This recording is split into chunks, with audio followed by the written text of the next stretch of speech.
percepções, sensações e sofrimento dos espíritos. Uma vez de volta ao mundo dos espíritos, conserva a alma as percepções que tinha quando na Terra? Sim. Além de outras de que aí não dispunha, porque o corpo, qual véu sobre elas lançado, as obscurecia. A inteligência é um atributo que tanto mais livremente se manifesta no espírito, quanto menos entraves tenha que vencer. São ilimitadas as percepções e os conhecimentos dos espíritos? Numa palavra, eles sabem tudo? Quanto mais se aproximam da perfeição, tanto mais sabem. Se são espíritos superiores, sabem muito.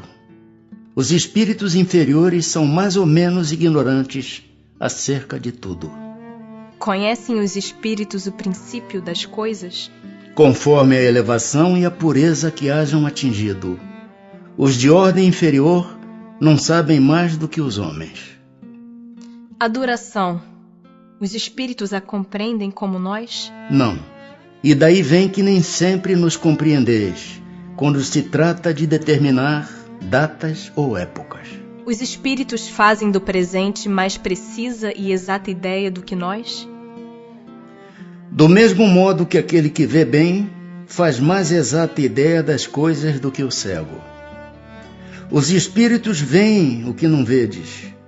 Tudo apreciam, pois diversamente do modo por que o fazeis. Mas também isso depende da elevação deles. Como é que os espíritos têm conhecimento do passado? E esse conhecimento lhes é ilimitado? O passado, quando com ele nos ocupamos, é presente.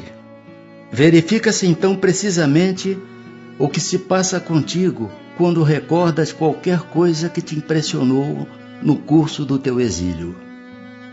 Simplesmente como já nenhum véu material nos tolda a inteligência, lembramo-nos mesmo daquilo que se te apagou da memória. Mas nem tudo os espíritos sabem, a começar pela sua própria criação. E o futuro? Os espíritos o conhecem? Ainda isto depende da elevação que tenham conquistado. Muitas vezes apenas o entreveem, porém nem sempre lhes é permitido revelá-lo. Quando o veem, parece-lhes presente. À medida que se aproxima de Deus, tanto mais claramente o espírito descortina o futuro. Depois da morte, a alma vê e aprende num golpe de vista suas passadas migrações, mas não pode ver o que Deus lhe reserva. Para que tal aconteça, preciso é que ao cabo de múltiplas existências se haja integrado nele. Os espíritos que alcançaram a perfeição absoluta têm conhecimento completo do futuro? Completo não se pode dizer. Por isso que só Deus é soberano Senhor, e ninguém o pode igualar. Os espíritos veem a Deus? Só os espíritos superiores o veem e compreendem. Os inferiores o sentem e adivinham. Quando um espírito inferior diz que Deus lhe proíbe ou permite uma coisa, como sabe que isso lhe vem dele? Ele não vê a Deus, mas sente a sua soberania. E quando não deva ser feita alguma coisa ou dita uma palavra, percebe como por intuição a proibição de fazê-la ou dizê-la. Não tendes vós mesmos pressentimentos que se vos afiguram avisos secretos para fazerdes ou não isto ou aquilo?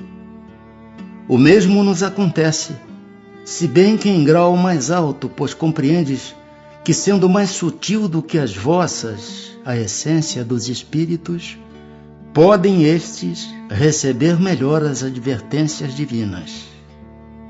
Deus transmite diretamente a ordem ao espírito ou por intermédio de outros espíritos? Ela não vem direta de Deus. Para se comunicar com Deus, é-lhe necessário ser digno disso. Deus lhe transmite suas ordens por intermédio dos espíritos imediatamente superiores em perfeição e instrução. O espírito tem circunscrita a visão como os seres corpóreos? Não. Ela reside em todo ele. Precisam da luz para ver? Veem por si mesmos, sem precisarem de luz exterior. Para os espíritos não há trevas, salvo as em que podem achar-se por expiação. Para verem o que se passa em 2 pontos diferentes, precisam transportar-se a esses pontos? Podem, por exemplo, ver simultaneamente nos 2 hemisférios do globo?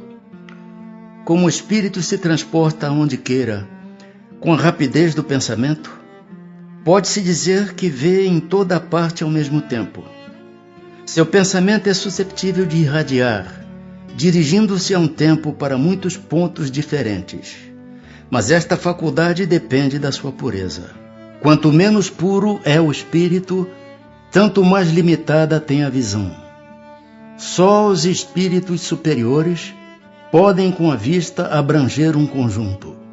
O espírito vê as coisas tão distintamente como nós?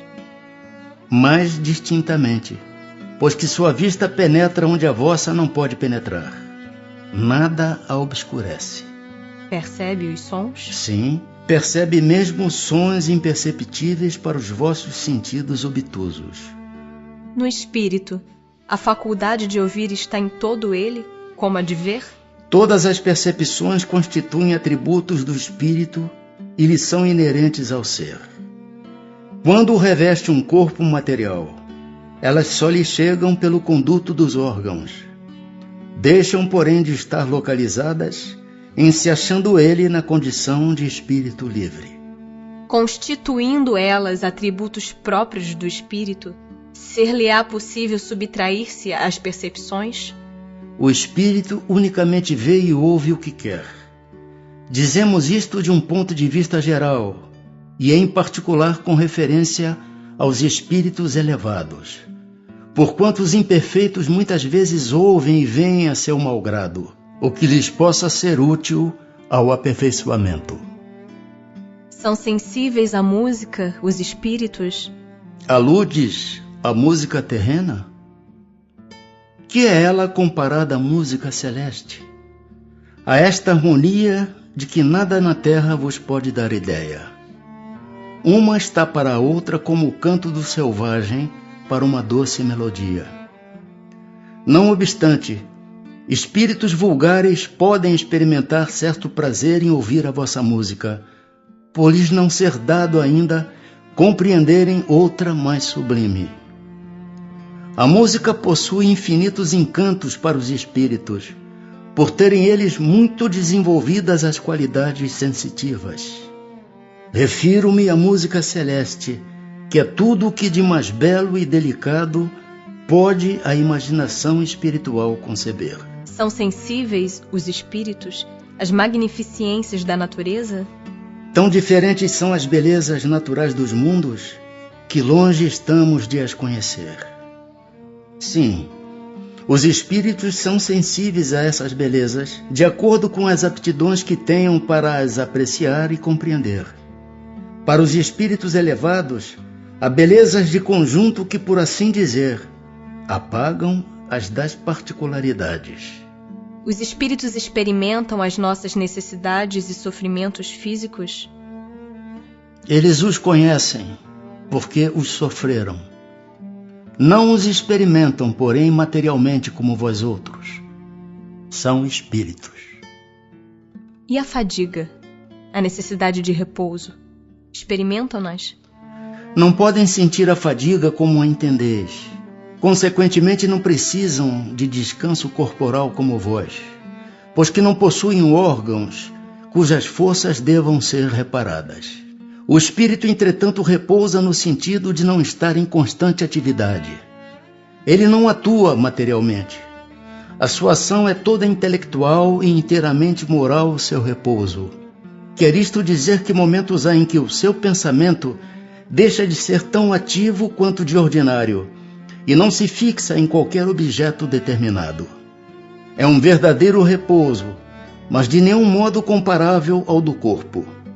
A espécie de fadiga que os espíritos são susceptíveis de sentir guarda relação com a inferioridade deles. Quanto mais elevados sejam, tanto menos precisarão de repousar. Quando um espírito diz que sofre, de que natureza é o seu sofrimento? angústias morais, que o torturam mais dolorosamente do que todos os sofrimentos físicos. Como é então que alguns espíritos se têm queixado de sofrer frio ou calor? É reminiscência do que padecem durante a vida, reminiscência não raro tão aflitiva quanto a realidade. Muitas vezes, no que eles assim dizem, apenas há uma comparação, mediante a qual, em falta de coisa melhor, procuram exprimir a situação em que se acham. Quando se lembram do corpo que revestiram, têm impressão semelhante à de uma pessoa que, havendo tirado o manto que a envolvia, julga, passado algum tempo, que ainda o traz sobre os ombros.